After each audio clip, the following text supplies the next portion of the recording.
interview on the Charlington Press late night show. Today, we will be joined by the leader of Wustria, President Ryan Mathis. But Hey. first, a word from our sponsor.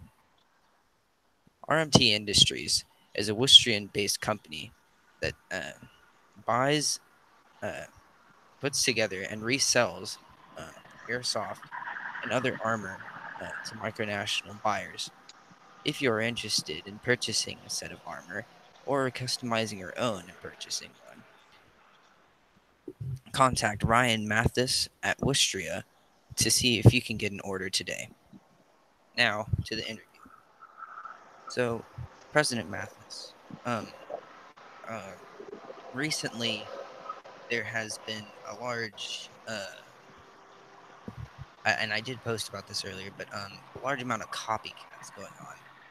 Now, do you believe that your influence is that you do you believe that your influence could be toned down and that this copycattery um, is not very beneficial for the MA? I think everyone was just really interested in that political quiz, and I thought they really just believed in that it would help explain more about themselves and their political ideas. But in reality, the eight values test is very simple and basic. And I don't think it's much with my influence at all. But I don't think it's very healthy if everyone just copies everyone in the MA on certain things like this and just spams the entire MA. But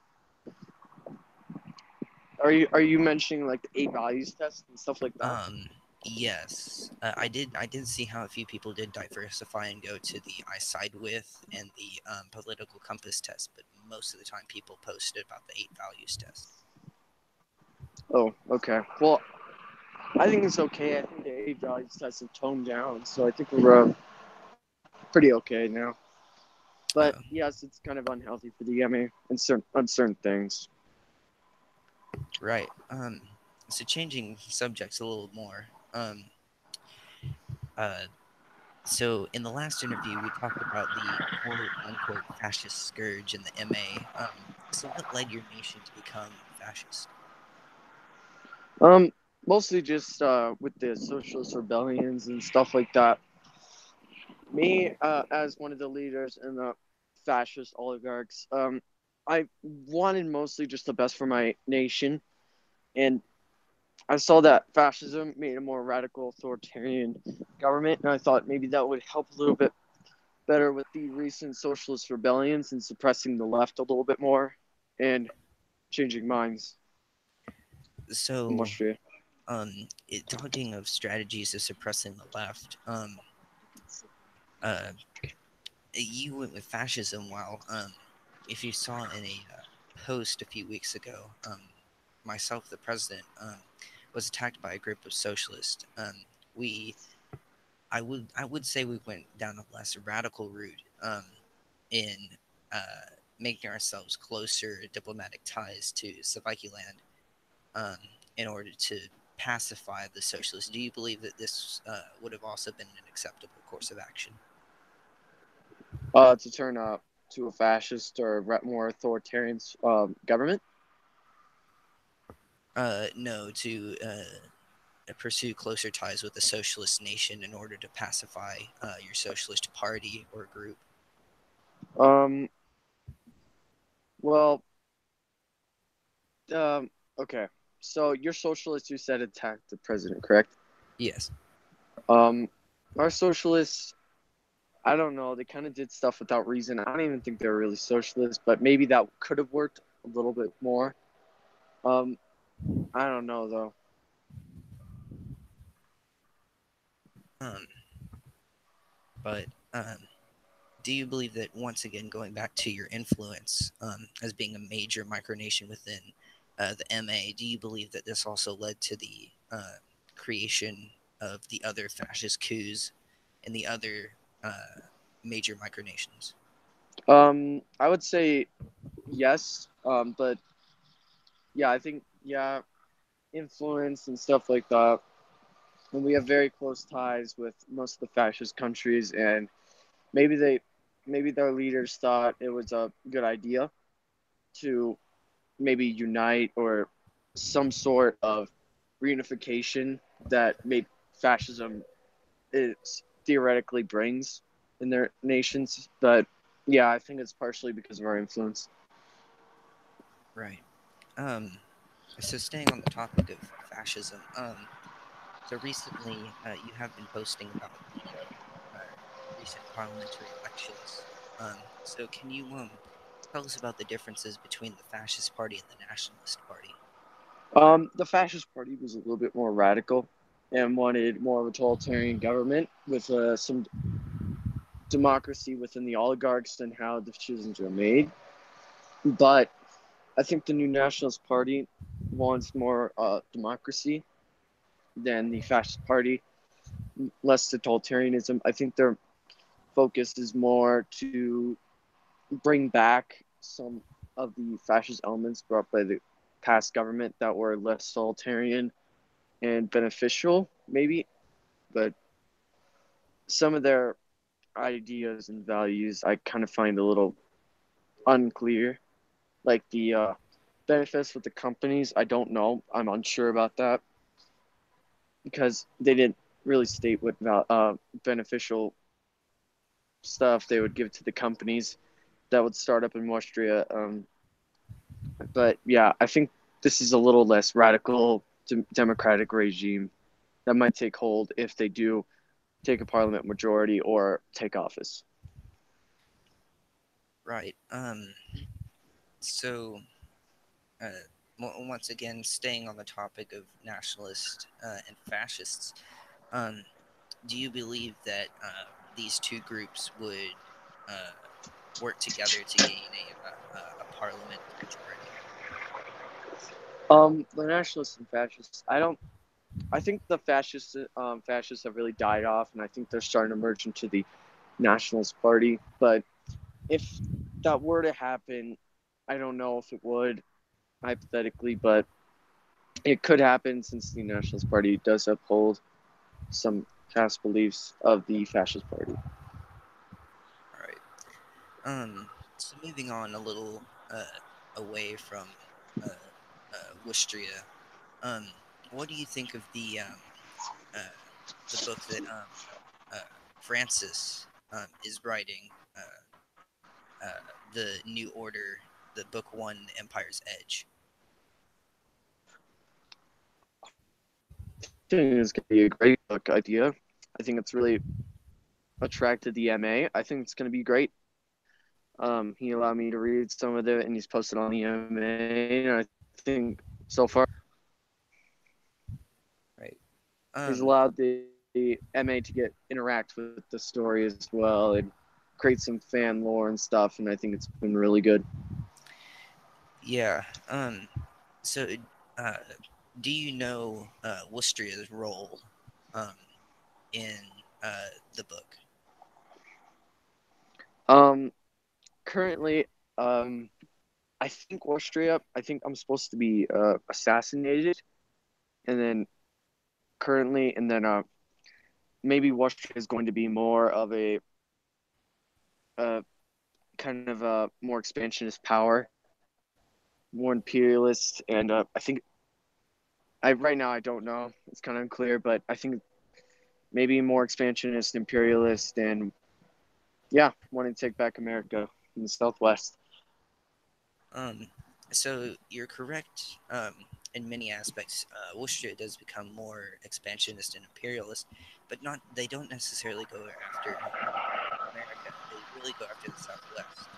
Because in the book it explains that Wustria's petroleum supplies, natural gas, oil, etc., they're running out, and so the Republic of Texas, um, they spot this as an area where they could gain more oil.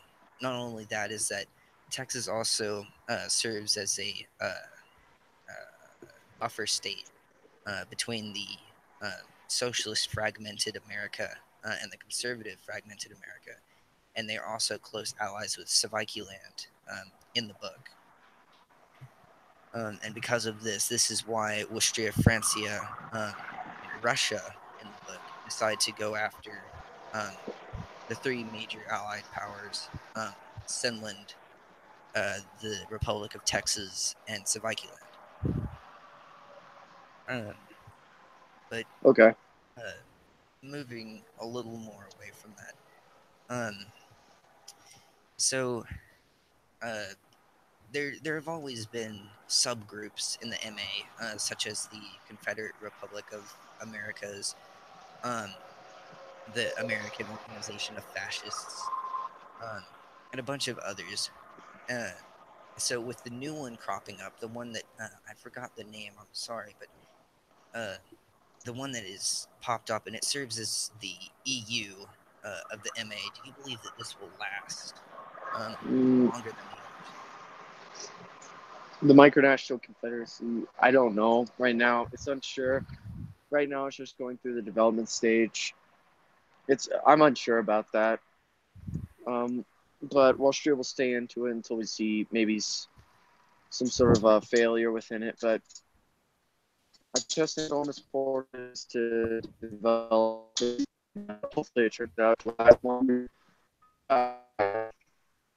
So, do you believe that the micronational confederacy will allow for closer trade between micronations? Because Gredonia has taken interest in trading with Switzerland, Francia, and Finland um, for our agricultural products.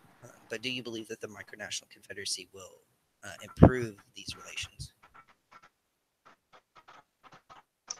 Well, because it's more closed in and there are to trade. But yeah, I think it would definitely bring more trade within. Right. Um, so, uh, do you believe with Microcon 2019 coming up, since we are halfway through 2018, do you believe that the MA will be able to send a delegate, or do you believe that we will have to wait for future Microcons? Um, I don't know. Most of the MA is like 13, 14 or something like that. But I don't know if we can really send some delegates. But if we could, that'd be really good. But I don't know right now. We'd have to see with some people if they're like if they want to go to Microcon. But I know I definitely can't. But it would be a very good idea to send some delegates there, get some attention to the Micronational Assembly. Right. So if we were able to send a delegate, uh, me, myself, uh, Emperor, Emperor Nicholas, and General Secretary Katkin have already discussed this, and we do believe that General Secretary Katkin would be the closest uh, person to Toronto, the place that MicroCon 2019 is being held. So if we were able to send a delegate, we would most likely send him. Do you believe that this is a good choice as a delegate? Yeah, he's mature. Uh, and I think that would be a great idea to send him for as an MA delegate. He's a council member, carries himself well. I think yeah, that'd be a great option. Okay. Um, excuse me for a moment. I have to fix something.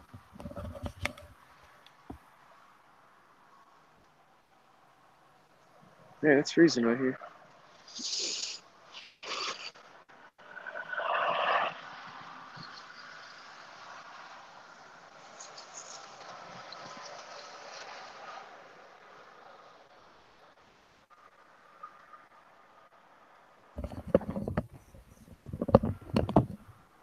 Thank you for allowing me that time to fix something. I had a technical difficulty um, to Okay. fix. Um, but so can you tell us where you are at this moment, like the general location? Uh, Wyoming in Right. Laramie. Oh, so I do believe I can hear the wind in the background. So you would you consider your travels to Wyoming technically a diplomatic mission to? another region of the United States? Um, sure. I've been here lots of times. It's mostly just a family reunion, but yeah, sure. If I can make it sound as professional as possible. Right. Um, but I do believe that is all the time we have for tonight. Thank you for joining us, and thank you for all you viewers watching our interview tonight. Um, Next week, we will try to have an interview with Emperor Nicholas of Senland. But thank you and good night.